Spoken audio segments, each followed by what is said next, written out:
자, 이 문제는 동국의 지식기 올해 서울을 7월 1일 날 흡수합병한 거죠. 그러니까 흡수합병법인이 서울이고 동국이 합병법인이죠. 그래서 흡수합병법인 서울에 합병 직전의 재무상태표가 다음과 같아요. 재고자산이 200만원, 토지 500만원, 건물 500만원, 부채 300만원, 그 외 자본금, 주발초, 이익예금 이렇게 있는 거죠. 그런데 합병을 하면서 자산을 시가로 계산을 한 거죠. 자산을 시가로 계산하니까 재고자산은 그대로 200이지만 토지는 500이 아니라 600이고 건물은 500이 아니라 700이에요. 이 시가로 하니까 더 커졌어요. 이 부채는 그대로 300이죠. 그러고 나서 합병 대가로 이 합병회사의 주식 500주, 시가가 2만원이고 액면이 5천원인 500주를 발행해줬어요. 그러면 합병 대가가 얼마냐면은 2만 곱하기 500주가 합병 대가입니다. 그래서 합병 대가가 1000만원이 된 거죠. 1000만원. 그러니까 1000만원을 합병 대가를 주고, 그리고 자산이 합계가 200, 600, 700이면은 1500이죠. 1500이고 부채가 300이니까 1200인 순자산을 가져오고 자기는 합병 대가를 1000만원을 줬으니까 그러면 이득이잖아요. 얼마가? 200이 이득이어서 200이 영가 매수 차익으로 기록을 하는 거예요. 비적격 합병이면은 이제 영가 매수 차익을 그건 이제 5년 동안 분할해서 입금산이 가고 그 대신에 여기에 있는 이제 요 부분은 재고자 토지 건물 이런 것은 시가로 되어 있으니까 그것은 그 차익에 대해서는 입금으로 잡아야겠죠. 근데 지금 적격 합병이에요. 적격 합병. 이 합병은 적격 합병에 해당되며 합병으로 승계한 건물은 송금이 인정되는 상각비중, 자산 조정 계정에 해당되는 것은 20만 원이다. 이걸 가르쳐줬어요. 그리고 합병에 대한 세무 조정을 하시오. 이제 합병에 대한 세무 조정을 할 때 제일 먼저 아까 얘기한 적격 합병이기 때문에 자산 조정 계정을 보여줘야 되는 거죠. 자산 조정 계정을 이 차익을 토지가 500에서 600으로 건물이 500에서 700으로 그래서 그 두 개 부분에 대해서 자산 조정 계정은 송금산이 마이너스 위보를 해주는 거죠. 자산 조정 계정 토지 부분에 대해서 100만 원이 마이너스 위보고 또 건물분 자산 조정 계정이 200만 원이 마이너스 위보가 된 거예요. 그러면은 수익은 얼마냐? 수익은 이 300이 잡혀야 되는 거죠. 평가 차익이 생겼으니까 300이 잡혀야 되는데 200은 영가 매수 차익이라는 수익을 잡았어요. 200 이미 잡아놨어. 그러면은 100을 더 잡아야 되나요? 100은 이 주발초에 들어있는 것 중에 100은 원래 주식발행 초과금은 입금 산입을 하면 안 되죠. 근데 여기는 토지 이게 자산의 평가 이게 증가 부분에 해당되는 것은 입금 산입을 해줘야 되는 거죠. 그래서 이 주발초에 주식발행 초과금의 100만 원은 입금 산입을 해주는 거예요. 이미 200은 입금 산입을 잡아놨으니까 100만 원을 더 해주는 거죠. 자, 여기까지가 합병됐을 때 세무조정이에요. 세무조정이고 근데 이제 여기서 7월 1일이니까 7월 1일부터 12월 31일까지 6개월이 지났잖아요. 6개월이 지난 거에 대해서 감가상각을 할 거 아니에요. 건물을 감가상각을 해요. 건물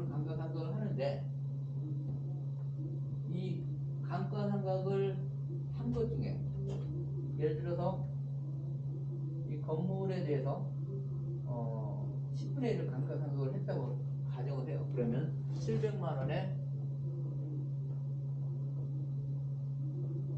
10분의 1이 70만 원이죠. 회사가 70만 원을 감가상각을 했어요. 이 70만 원 중에서 상각비가 70만 원인데 여기에서 자산 조정 계정에 해당되는 부분이 있죠. 자산 조정 계정이 원래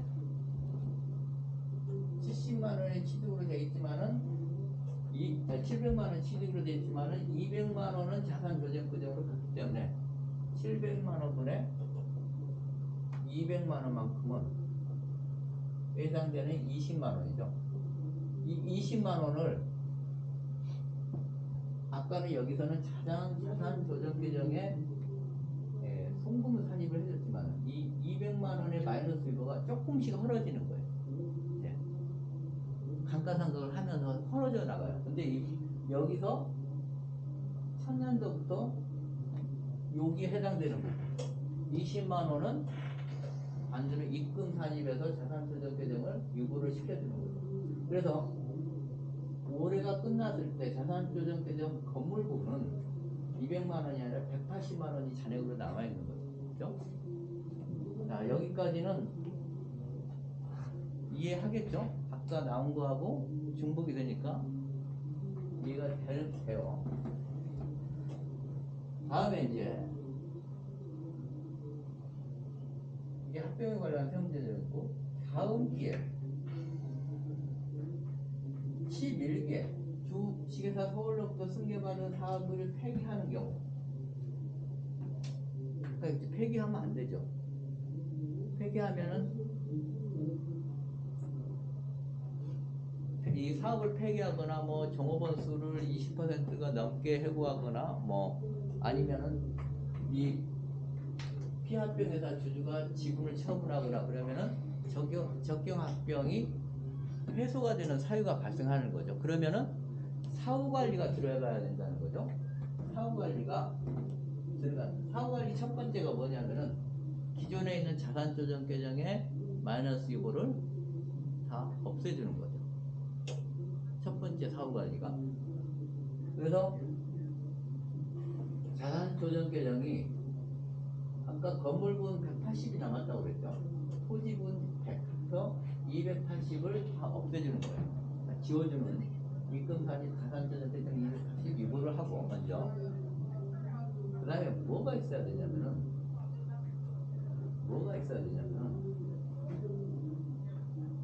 자, 이 합병 매수 차익 이 200. 비적격 합병인 경우에는 합병 매수 차익을 수익으로 보지 않고 5년 동안 나누어서 입금 산입한다고 그랬어요. 비적격 합병인 경우는 이제 그걸 조정을 해줘야 되는 거예요. 그래서 수익으로 보지 않고 당연히 다 수익으로 보지 않는 거죠. 그래서 합병 매수 차익을 일단 송금산입이나 입금 불산입이랑 같은 용어니까 송금산입 합병 매수 차익 200을 유보를 하고 이것을 5년에 순차적으로 나누어서 수익으로 입금으로 해주는 거죠. 그래서 이제 그러면 이 200 중에서 얼마를 입금으로 해줘야 되느냐 할 때 200만 원이 기간이 얼마가 지났어요? 5년이면 60개월이잖아요. 60개월 분에 이때 7월 1일부터 12월 30일까지 6개월에다가 이때 새로운 사업년도 12개월 하면은 18이죠. 이 18을 하면은 여기에 해당되는 금액이 60만 원이네요. 합병 매수 차익은 비적격 합병은 한꺼번에 인식하는 게 아니라 5년 동안 나누어서 송금으로 입금으로 넣어주기 때문에 제일 처음에 이것을 유보를 하고 18개월어치만 매수 차익을 입금 산입을 하는 거예요. 그렇죠?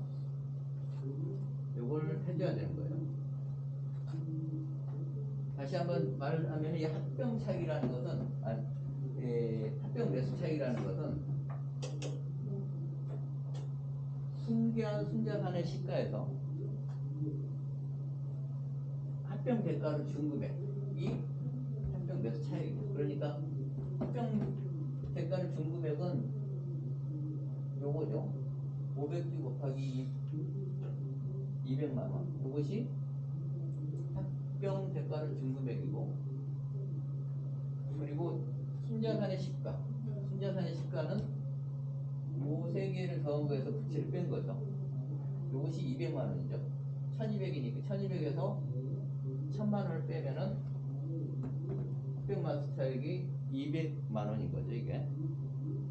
그 200만 원은 한꺼번에 다 입금으로 넣지 않고 5년 동안 나누어서 입금으로 넣는 그러한 세무 조정을 해줘야 된다라는 거죠. 자, 이해가 됐나요?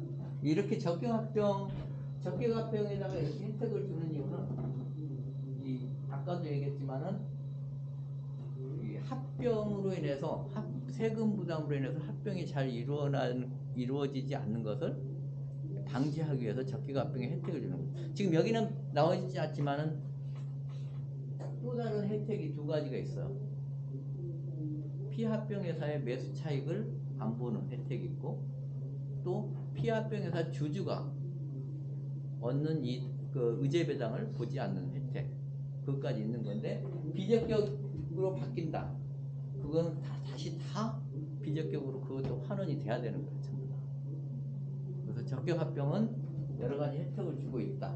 혜택을 주는 이유는 사실은 합병을 장려를 해야 돼요. 우리나라 전체 산업의 변화가 있잖아요. 언제든지 사양 산업이 생기고 또 신규 유망 산업이 생기고 그러면은 기업들이 그것을 전환을 해 나가려면은 물론 제품의 라이프 사이클이 있잖아요. 도입기, 성장기, 그다음에 성숙기, 쇠퇴기. 근데 그 라이프 사이클이 지나가면은 새로운 신제품을 개발을 기업들이 계속 해야지만은, 근데 계속 신제품이 나올 수가 없잖아요. 그러면 어떻게 해야 돼? 다른 신제품을 개발하는 회사를 사서 그 계속 사업을 영위로 해야 돼요. 기업은 존속 가능해야 하잖아요. 그러면 합병이 M&A가 필수적이에요. 어느 기업이든지. 뭐 제가 있었던 종사했던 회사도 M&A를 한 5번, 6번 했어요. 그런 것이 아주 비일비재하게 일어나야 산업이 순환이 되고 그 새로운 그 트렌드에 맞춰갈 수가 있어요. 근데 이런 합병을 어렵게 만들어 버린다, 세법이. 그러면 큰 장애물이 되는 거죠. 그래서 적격합병 제도가 생기고, 적격합병 제도에 맞추면은 텍스 이연을 이렇게 해주고 그러는데, 만약 중간에 그러한 정부의 취지가, 정책적 취지가 없어졌다 그러면 다시 돌려버리는 거죠. 지금 여기에는 그 불이익이, 이것만 불이익이, 자산 조정 규정이 이제 없어지는 불이익만 있지만은 아까 얘기한 피합병회사에